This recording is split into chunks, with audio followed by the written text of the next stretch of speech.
আমরা সকলেই একই দেশের নাগরিক। আমাদের দেশটি ছোট্ট একটা দেশ। দেশটির নাম বাংলাদেশ। আমরা সকলেই জানি আমাদের দেশটি খুবই ছোট।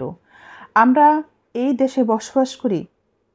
ছোট হওয়ার কারণে দেশটি আমরা একে অপরের আত্মীয় এবং সকলের ভাই ভাই।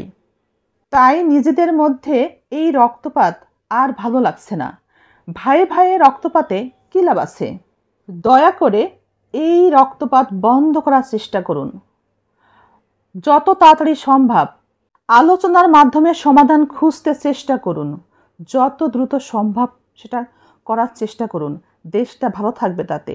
তা না হলে সব পক্ষের জনগণই ক্ষতির সম্মুখীন হচ্ছে। যে এ ক্ষতি আমাদের দেশের সকল জনগণের ক্ষতি। এ ক্ষতি আমাদের রাষ্ট্রের ক্ষতি।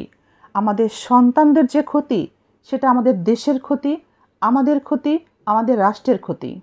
আমাদের দেশের সকল সন্তান আমাদেরই সন্তান। তারা আমাদের সম্পদ, তারা আমাদের দেশের ভবিষ্যৎ। তাদের জীবন রক্ষা করা আমাদের সকলের দায়িত্ব। আমাদের তো বয়স হয়েছে। এই পৃথিবী, এই দেশ তারা এই দেশের ভবিষ্যৎ। আরও রক্তপাত ঘটলে এখান থেকে উত্তরণ আরও অনেক কঠিন হয়ে যাবে। আর সংঘাত নয় ছাত্র আর অভিভাবকের মধ্যে। ছাত্র আর অভিভাবকের মধ্যে সংঘাতে লিপ্ত হয়ে কী লাভ হবে? বরং ক্ষতি হবে, সকলের ক্ষতি হবে। এবং ছাত্র আর অভিভাবকের মধ্যে এই যে সংঘাত, তাতে উভয়ের ক্ষতি হচ্ছে। দম যেন আটকে আসছে আমাদের দেশের বাতাসে। আমাদের দেশটাকে আমরা তো সবাই ভালোবাসি।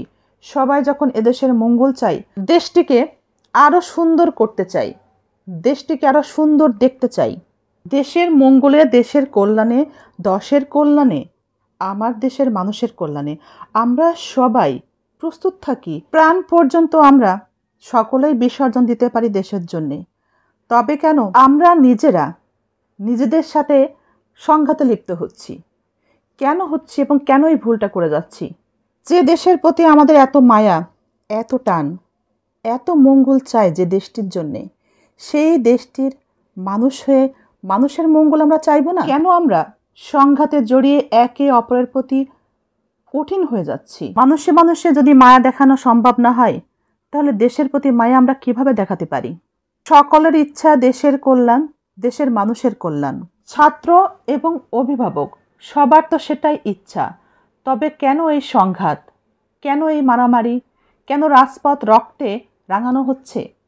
কেনই বা যত তাড়াতাড়ি সম্ভব আলোচনার মাধ্যমে একটা যুক্তিতে আসা সম্ভব হচ্ছে না? এই সংঘাত যত দীর্ঘায়িত করা হবে, ততই আমাদের ছাত্র, আমাদের অভিভাবক সকলে ক্ষতির সম্মুখীন হবে। আমাদের রাষ্ট্রের ক্ষতি হবে, আমাদের সন্তানদেরও ক্ষতি হবে। এভাবে সংঘাতে জড়িয়ে পড়ে কখনো কোনো দেশের মঙ্গল হয়, কখনো কোনো রাষ্ট্রের মঙ্গল হয়, কখনো জনগণের মঙ্গল হয়। আমরা যেন ভুলে গেছি 10-এর লাঠি 1-এর বোঝা, যা আমাদের বংশগত শিক্ষা ছিল। সম্মিলিত প্রচেষ্টায় একটি দেশ এগিয়ে যায়, একটি দেশের কল্যাণ সম্ভব হয়। কিন্তু সংঘাতের জেদ ধরে রাখলে দেশ কখনোই সামনে এগোতে পারে না।